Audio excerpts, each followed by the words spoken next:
Bonjour à tous et bonjour à toutes, c'est l'étudiant CRO et dans cette série de vidéos je vous propose de découvrir les outils de modélisation 3D avec le logiciel Revit.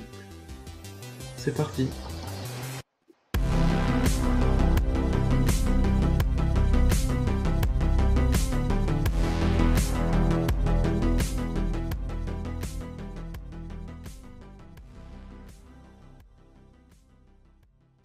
Alors pour modéliser des formes 3D avec Revit, on va faire ça dans l'éditeur de famille. Et le gabarit qui me semble le plus approprié pour ça, c'est le modèle générique métrique.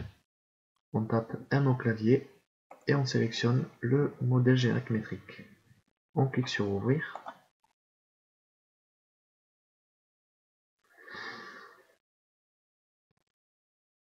Voilà, le gabarit s'est ouvert et je tombe dans cette vue qui est la vue en plan niveau de ref. Elle est en gras dans mon arborescence de projet ici. Je vais déployer les autres vues qui vont me servir à travailler. Et donc dans cette vue niveau de ref, je vois que j'ai deux plans de référence. J'ai un plan de référence horizontal dont le nom et le centre avant-arrière. Et j'ai un plan de référence vertical dont le nom et le centre gauche-droite. Si j'active une vue d'élévation, la vue avant par exemple, je retrouve mon niveau qui s'appelle niveau de ref, qui correspond à la vue en plan niveau de ref. Donc si je renomme ce niveau, par exemple en niveau 0, comme dans un projet, Revit va me demander si je souhaite renommer les vues correspondantes, je mets oui, et donc ma vue ici a bien été renommée. Je vais réactiver la vue en plan, et pour modéliser des formes 3D, Revit dispose de l'onglet Créer, du groupe de fonctions Formes, et on a tous ces outils normalement pour modéliser n'importe quelle forme 3D. Alors on a l'extrusion par chemin, le raccordement par chemin et la révolution. Ça c'est pour faire des formes pleines. On va retrouver ces mêmes outils sous forme de vide. Le vide par extrusion, le vide par raccordement, le vide par révolution, le vide par extrusion par chemin et le vide par raccordement par chemin. N'oubliez pas que si vous laissez stationner le curseur sur un outil, une petite infobulle apparaît vous expliquant comment fonctionne cet outil. La touche F1 permet d'activer l'aide d'Autodesk si vous êtes équipé d'une connexion internet. Donc c'est parti, je vais commencer avec l'extrusion. Donc je suis dans la vue niveau 0 et je clique sur la fonction extrusion. Un onglet contextuel apparaît avec la croix rouge pour annuler, le V vert pour valider. Ici mes outils classiques pour dessiner, les lignes, les rectangles, les cercles. Ce bouton va me permettre de définir un plan de construction. Celui-ci me permet de l'afficher, afficher un plan de construction, faire des plans de référence, et on a ici la visionneuse du plan de construction. Ici, on a une barre d'options. Il faut toujours avoir un œil sur cette barre d'options. On va pouvoir régler la profondeur de notre extrusion, par défaut qui est de 250 mm. La case chaînée est cochée, ce qui me permet de dessiner des lignes les unes à la suite des autres. On peut mettre un décalage ou un rayon dans nos angles. Dans la fenêtre des propriétés, à la ligne fin de l'extrusion, je vais retrouver ma profondeur ici.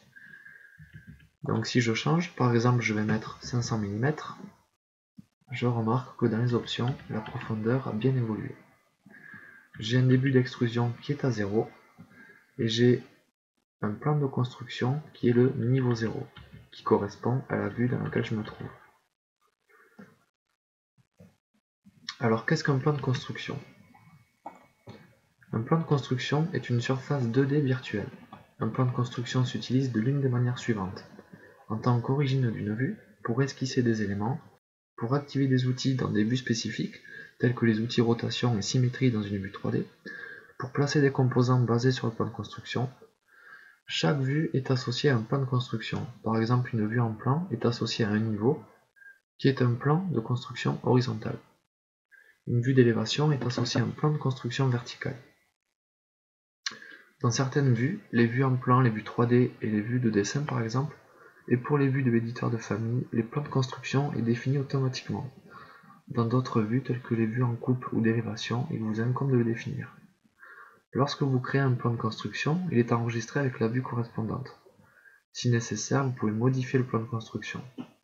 Le plan de construction est requis pour les opérations d'esquisse, telles que la création d'un toit extrudé. Lorsque vous esquissez des éléments, vous pouvez les accrocher au quadrillage du plan de construction, mais vous ne pouvez pas les coter ou les aligner par rapport à celui-ci. Pour ceux que ça intéresse, je vous mettrai ce lien en description de cette vidéo. Donc je reviens là où j'en étais. J'ai toujours le mode extrusion qui est activé. Et donc le plan de construction est le niveau 0 qui correspond à la vue dans laquelle j'ai activé cette fonction. Ce plan de construction, je vais demander à l'afficher ici. Donc on voit que je suis bien en face de ce plan de construction. Il est symbolisé en bleu ici. Si j'active la vue avant, mon plan de construction est toujours affiché, mais je le vois de profil ici. Il est symbolisé par la ligne sur le niveau 0. CTRL Tab nous permet de passer d'une vue à l'autre. Alors dans Revit, on essaie de se placer le plus souvent en face de nos plans de construction. Je vais activer la vue 3D. Et même dans la vue 3D, mon plan de construction est visible.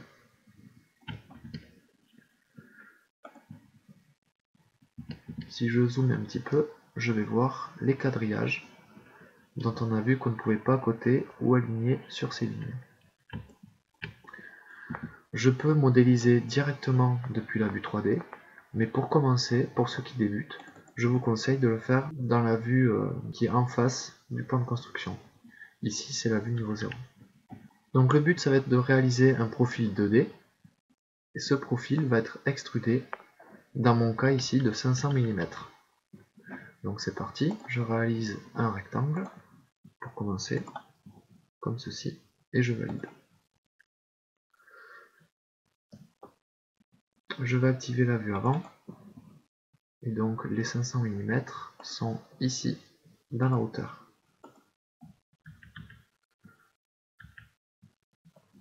Je vais activer une vue 3D, en ombré, et lorsque je sélectionne une extrusion, vous voyez j'ai des petites poignées bleues ici, qui me permettent très rapidement de modifier les dimensions de cet objet.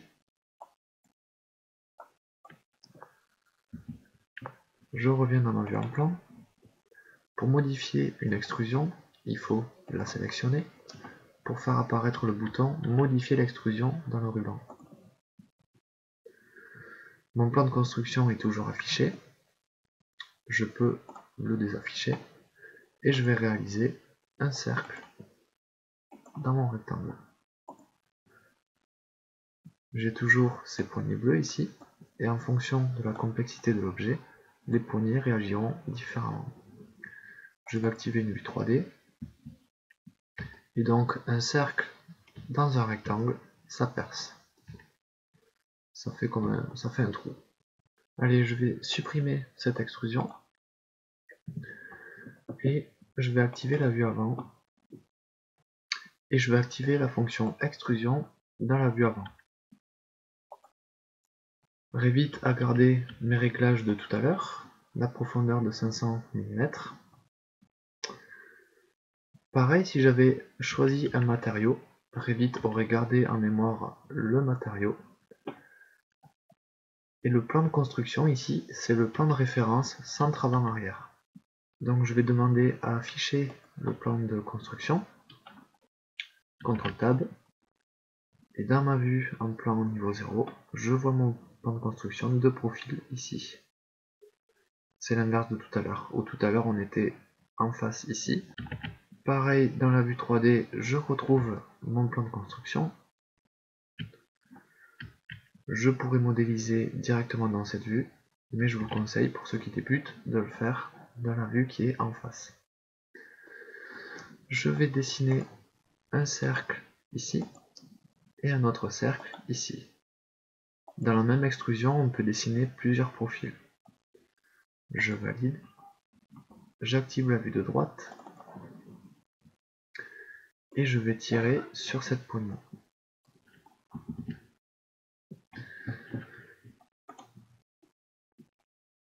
Je vais prolonger ici le plan de référence et je remarque que lorsqu'une extrusion a un début d'extrusion ici qui est à 0, j'ai une face de mon extrusion qui est contre le plan de construction. En fait, dès lors qu'on est soit la fin d'extrusion, soit le début d'extrusion, un des deux qui est à 0, on aura toujours une face contre le plan de construction. J'active la vue 3D.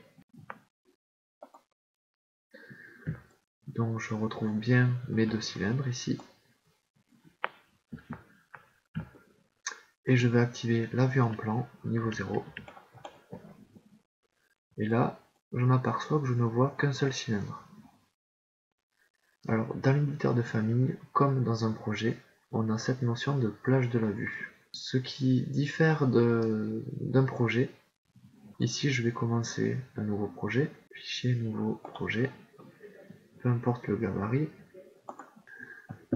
Ici je suis dans la vue en plan 0 rez-de-chaussée, rien n'est sélectionné, et la fenêtre des propriétés m'affiche les propriétés de la vue, plan d'étage 0 RDC, ce qui me permet d'accéder aux paramètres de plage de la vue.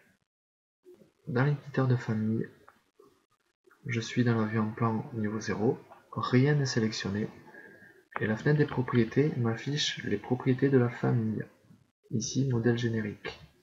Si je souhaite afficher les propriétés de cette vue, je vais devoir passer par le filtre des propriétés et venir sélectionner ma vue en plan niveau 0. Ce qui me permet d'accéder aux paramètres de plage de la vue. Mon plan de coupe s'effectue à 1,20 m, comme dans un projet.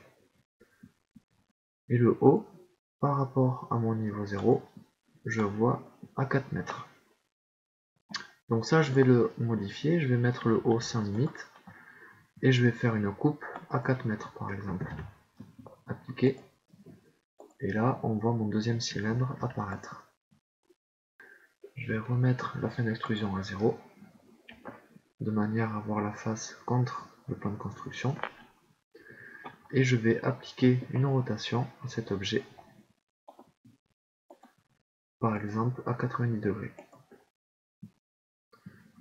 Je vais le déplacer, comme ceci.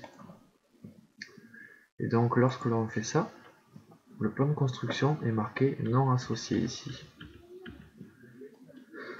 Pour associer un plan de construction à cette extrusion, je dois la sélectionner et cliquer sur le bouton modifier le plan de construction. Le seul plan de construction qui est parallèle à cette face, c'est le plan de construction centre gauche-droite, autrement dit celui-ci. Je le sélectionne, je fais OK, et vous voyez, il est venu se plaquer contre le plan de construction, puisque j'ai une fin d'extrusion qui est à 0. Allez, je supprime cette extrusion. Donc on a vu qu'on se plaçait en face de nos plans de construction. Donc si je réalise un plan de référence à 45 degrés,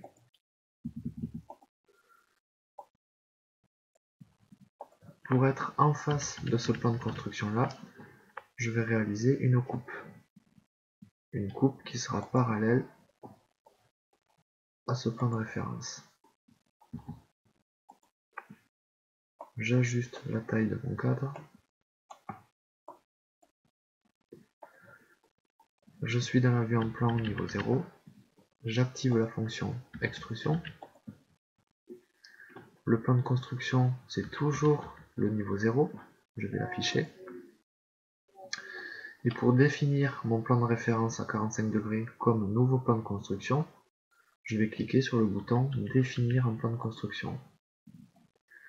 Dans la liste ici, je ne retrouve pas mon plan de référence à 45 degrés. C'est normal, c'est parce que je ne lui ai pas donné de nom, je ne l'ai pas renommé. J'ai toujours la possibilité de venir le sélectionner, en sélectionnant ici choisir un plan.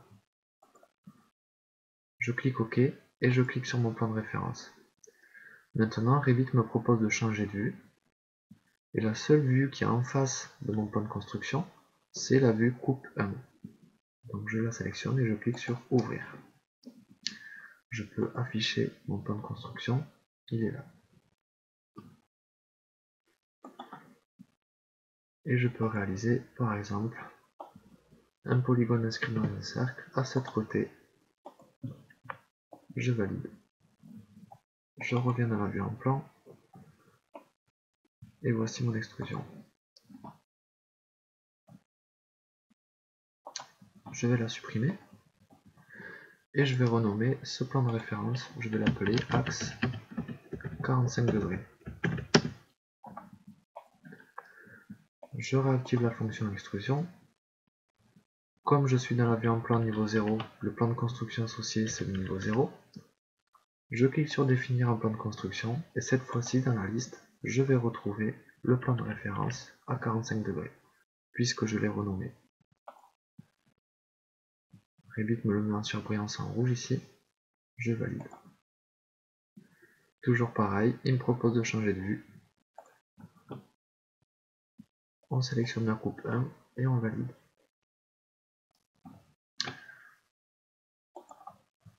Je vais réaliser un rectangle et un autre rectangle, comme ceci. Je valide. Voyons dans la vue 3D. Je vais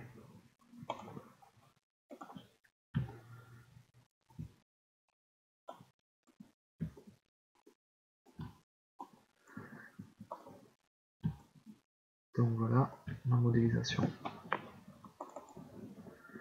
Allez, je vais supprimer cette extrusion, le plan de référence et la coupe. Voyons maintenant les vides par extrusion. Avant de faire un vide, je vais refaire une extrusion pleine, un rectangle,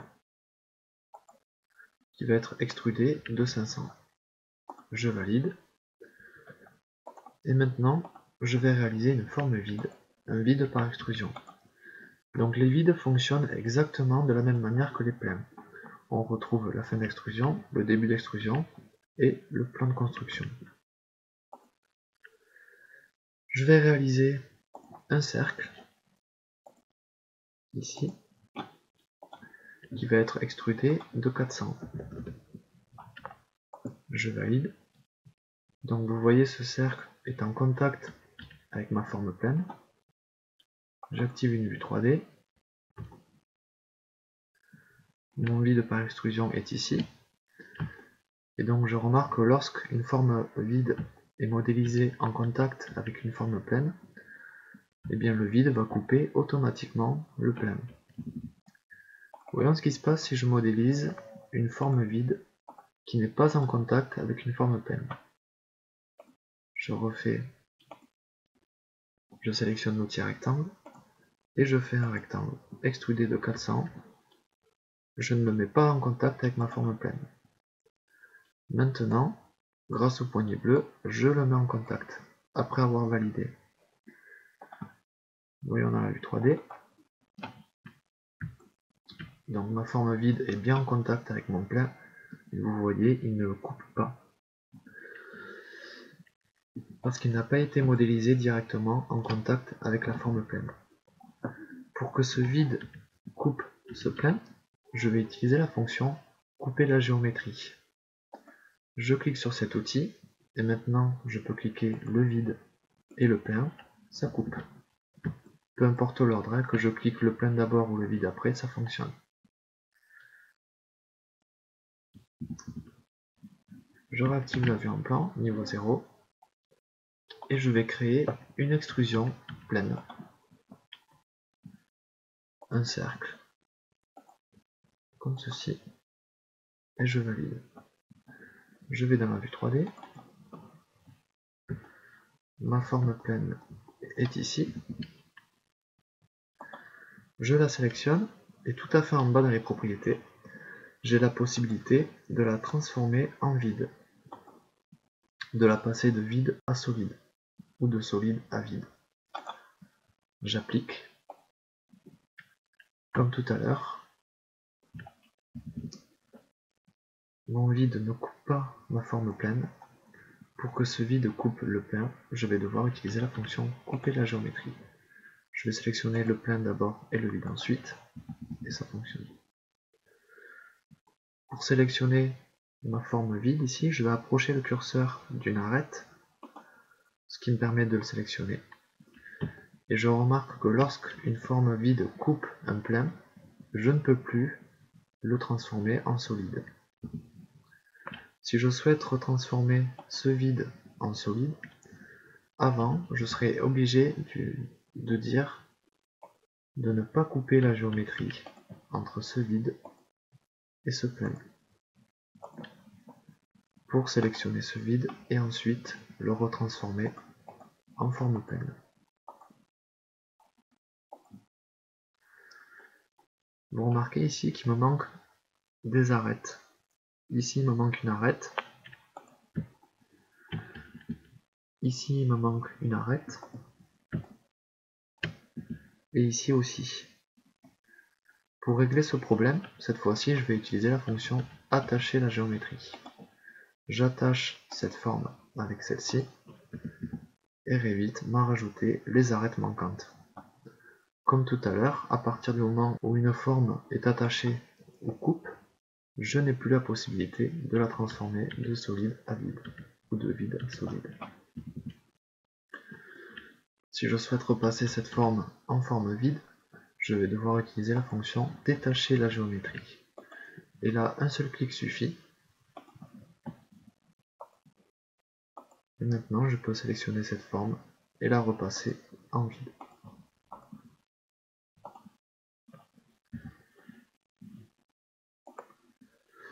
Voyons comment on peut modéliser directement dans la vue 3D.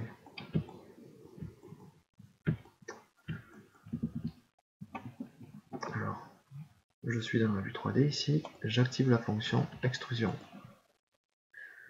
Je vais venir définir un plan de construction. Je vais choisir un plan et je peux sélectionner une face de mon objet existant. Par exemple celle-ci. Et je réalise un cercle comme ceci. Je valide.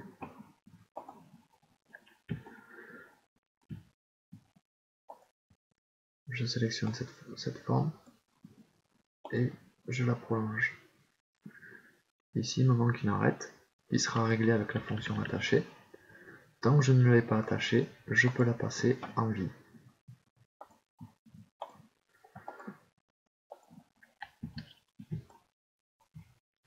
Et je peux couper.